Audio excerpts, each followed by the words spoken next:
नमस्कार, मैं हूं विनय पाठक। एवी न्यूज में आपका स्वागत है। आइए देखते हैं मुंबई तथा आसपास की कुछ खास खबरें।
भ्रष्टाचार की काली गंगा में मुंबई में अधिकारी किस तरह नहाए हुए हैं, इसकी वानगी भर देखकर आप सिहर जाएंगे। रूह तक को फना कर जाए ऐसा नजारा है। मुंबई में इस तरह से सड़क फटकर जमींदोज होने की घटना को शायद ही किसी बिरले ने देखा हो।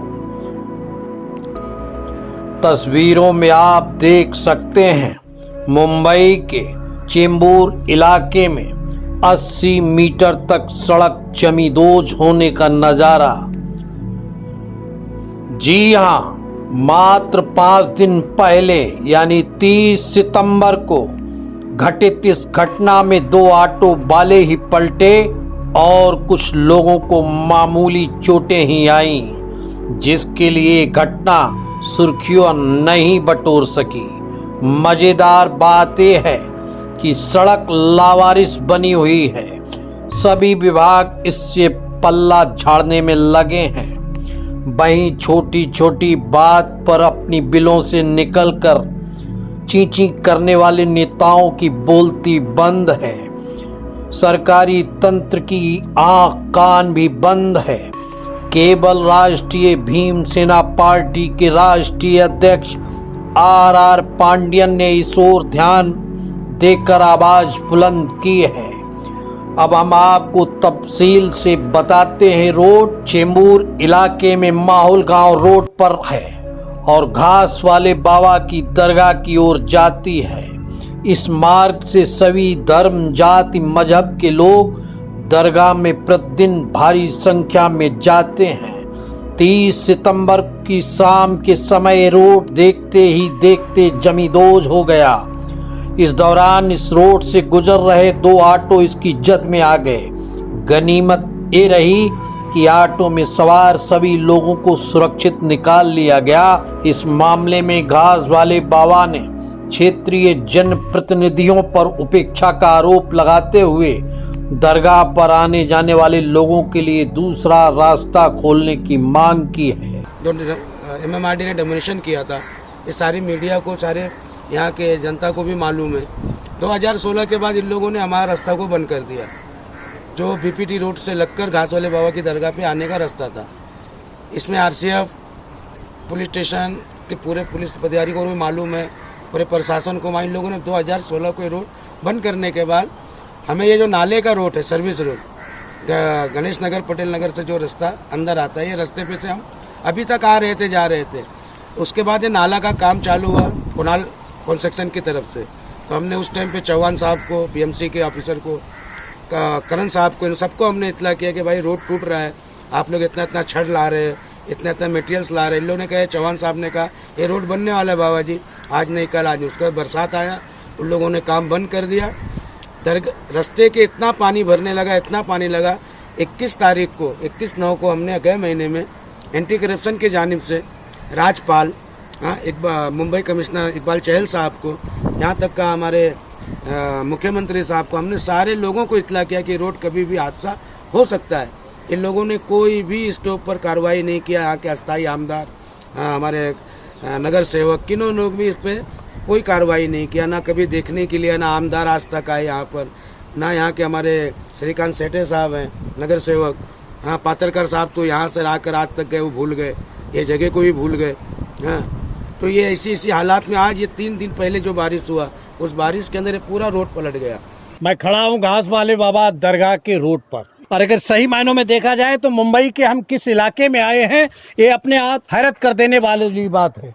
ये सड़क जिस तरह से, जिसके जर्रे जर्रे पर लिखा है कि भ्रष्टाचार की कहानी मनपा के द्वारा, बीएमसी के द्वारा की गई है, इसमें हर एक अधिकारी लिप्त है। क्योंकि जिस तरह से सड़क पे दर्रे नहीं, पूरी धसी है, दर्रे भी पड़े हैं, धसी हुई है, उससे लगता है कि कहीं न कहीं मनपा ने अपने जमीर को गिरवी रखकर इस सड़क को बनवाया है। अगर सही मायनों में देखिए, ये सड़क जिस तरह से गिरी है, अगर कोई भी 2 ऑटो यहाँ पर फंसे थे ये सड़क पर जाते समय, यदि अगर सही मायनों में अगर कोई बीच में और कोई बड़ा वाहन होता तो बहुत बड़ा हादसा यहाँ पर हो सकता था। अब ये बताओ कि आने वाला कल हम किस तरह से यहाँ से श्रद्धालु आएंगे। हमें ये भी रास्ता बंद कर दिया गया, यहाँ से भी रास्ता नहीं है। तो आपके जानिब से, आपके मीडिया के माध्यम से मेरा ये बोलना है कि अभी ये रोड बनने के लिए ठीक है, प्रशासन तो ये काम करेगी, आज नहीं कल करेगी, लेकिन ये होते होते 5-6 महीना गुजर जाएगा। हाँ, ये कोई 2-4 दिन का काम है नहीं।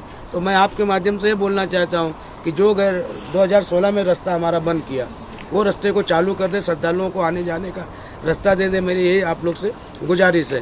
प्रशासन से भी, माननीय मुख्यमंत्री साहब से भी, अस्थायी नगर सेवक साहब से भी, हमारे आमदार पातरकर साहब से भी मेरी ये इत्तला है कि ये एम जेटली जितना जल्दी हो, ये रास्ता चलने की बहुत तकलीफ हो गई है, कभी भी कोई भी दुर्घटना घट सकती है। यहाँ पर एक धार्मिक स्थल है घास वाले बाबा का, जहाँ से हिंदू, मुस्लिम, सिख सभी धर्मों के लोग यहाँ पर प्रतिदिन आते हैं। कोरोना काल में भले ही संख्या कम हो, लेकिन जब कोरोना नहीं रहता तो हजारों की संख्या में प्रतिदिन लोग यहाँ पर आते हैं। लेकिन जब ये सड़क धंसने का मामला सुनने के बाद श्रद्धालुओं की एक भीड़ सी उमड़ी यहाँ पर, और उनमें आक्रोश दिखाई दिया कि घास वाले बाबा के जाने वाले मार्ग पर किस तरह से बीएमसी ने भ्रष्टाचार किया है। बीएमसी ने अपना पल्ला झाड़ने की कोशिश की है कि रोड हमारे अधिकार क्षेत्र में नहीं आती, लेकिन इससे पहले आज 3 दिन पहले जब बीएमसी को इत्तला किया तो बीएमसी कह रही कि ये रास्ता हमारा नहीं है, पोटरस का है। पोटरस वाले से जब कांटेक्ट किया तो पोटरस वाले कहते हमारा रास्ता नहीं है। तो इनको ये भी नहीं मालूम है आज तक, यहाँ के प्रशासन को, कि ये रास्ता किसके अंडर में आता है, ये भी अभी तक खबर नहीं। आप इसके इत्तला करें, आप खुद मालूमात करें। ये लोग मुझे इस तरह का जवाब दे रहे हैं। तो कहीं न कहीं बीएमसी हो या एमएमआरडी हो या पीडब्ल्यूडी हो, कहीं ना कहीं ये सब इस मामले में लिप्त है। जो भी इस विभाग में है वो लिप्त है। और पास पे ही नाला बह रहा है, और बड़ा नाला है। अगर ये नाले की दीवार, जिस तरह से आप देख सकते हैं कि सड़क पूरी धंस के नाले की दीवार को तिरछा किया है, अगर नाला टूटता है तो इसका पानी, इसका मलबा सड़क पे इस क्षेत्र में आएगा, और जब इस क्षेत्र में आएगा तो पूरी तरह से आवागमन बंद हो जाएगा। अगर देखा जाए तो ये पूरा दरगाह पर जाने आने वाला रास्ता पूरी तरह से बंद हो चुका है। अब सवाल ये उठता है, यहाँ पर जो प्रतिदिन श्रद्धालु आते हैं वो जाएं कैसे? तो एक ही रास्ता बचता है, जो माहौल की क्षेत्र से रोड आती है उसके पतरे को हटाया जाए, जिससे श्रद्धालु की भावनाओं को ठेस ना लगे और वो प्रतिदिन अपने बाबा के दर्शन के लिए आ जा सकते हैं। मैं बिना पाठक एवी न्यूज़ के लिए। 8 तारीख से प्रशासन भी बोल रही कि रास्ता दरबार को खोल दिया जाएगा श्रद्धालुओं के लिए। वहीं दरगाह पर आने जाने वाले लोगों ने भी अपनी परेशानी बयां की है। घास वाली दरगाह काफ़ी फेमस है, उसके दोनों आने जाने के रास्ते टूटे हुए हैं, और आप सालों साल से यहाँ पे आ रहे हैं, क्या कहेंगे? 40 किलोमीटर दूर से हफ्ते में जब वक्त मिलेगा तो यहाँ पे विज़िट करता हूँ। काफ़ी सुकून और शिद्दत वाली जगह है। तो बेसिकली कैसा है, लोग अलग अलग जगह से आते हैं। जैसे आपने अभी सुना कि कलियर से आ रहे हैं, तो ऑलमोस्ट 1200 से 1500 किलोमीटर दूर से भी लोग आ रहे हैं। तो ऐसे में प्रशासन ने ध्यान देना चाहिए कि भाई रोड की सुविधा जो है वो यहाँ पे लोगों को उपलब्ध हो। मैं मुंबई घाटकोपर से ही हूँ, और काफ़ी टाइम से इधर पे आता हूँ। ऐसे हालात है, अभी तो 2-3 दिन से ऐसा है कि गाड़ी उधर आगे खड़ा करना पड़ता, वहाँ से इतने पानी में चल के यहाँ तक आना पड़ता है। यहाँ पर जो पूरे बहुत खड्डे हैं और यहाँ पर ज़्यादा खोद है, यहाँ से हमारी गाड़ी आ नहीं पाई। रास्ता तो पूरा टूटा हुआ आगे तो। गौरतलब हो, घास वाले बाबा की दरगाह पर सभी धर्मों के लोग दूर दराज से आते हैं। मात्र मुंबई ही नहीं, देश के अलग अलग कोनों से लोग यहाँ आते हैं। इधर इस मामले को लेकर भीमसेना पार्टी के राष्ट्रीय अध्यक्ष आर पांडेयन ने नाराजगी व्यक्त करते हुए दी है। यदि इस मामले की जांच कराकर कार्रवाई नहीं कराई गई, बाद दरगाह आने जाने वाले रास्ते को न खोला गया, तो राष्ट्रीय भीमसेना पार्टी आने वाले दिनों में आंदोलन करने के लिए बाध्य होगी। उस रहमत के दरबार में जहां हर धर्म, कोई भी धर्म हो, कोई भी जात हो, कोई भी मजहब का आदमी हो, इस दरबार में आकर मत्था टेकता है और यहाँ से अपनी रहमतों का पिटारा लेकर जाता है। उस दरबार में आने के लिए आज दुर्भाग्य इस बात का है कि इस दरबार में आने के लिए आज श्रद्धालु परेशान है। परेशान इसलिए है, इनके द्वारा जो सड़क बनाई गई थी यहाँ तक आने के लिए, वो 3 दिन पहले धराशायी हो गई, क्योंकि एक और रास्ता हुआ करता था इस दरगाह तक आने के लिए, वो रास्ता पूरी तरह से प्रशासन ने सील कर दिया। उस रास्ते से कोई आ जा नहीं सकता। सड़क जमींदोज हो चुकी है। किसी तरह से चलते हुए यहाँ लोग आते हैं और श्रद्धा से इस माथा टिकाकर अपनी मन्नत मांगते हैं, लेकिन मन्नत वो रहमत की अपने लिए नहीं मांगते। अब मन्नत मांगते हैं कि यहाँ तक ये खुदा या भगवान या ऊपर वाले यहाँ तक आने के लिए रास्ता सही कर दे। अब मांग इस बात के लिए उठती है। एबी न्यूज में अभी तक का सफर करते हैं समाप्त। विनय पाठक को दीजिए इजाजत। हम फिर मिलते हैं नई खबर, नए सफर के साथ। लेकिन चलते चलते गुजारिश, विनती, अनुरोध, यदि आप हमसे जुड़े रहना चाहते हैं तो हमारे चैनल को लाइक, शेयर, सब्सक्राइब करना ना।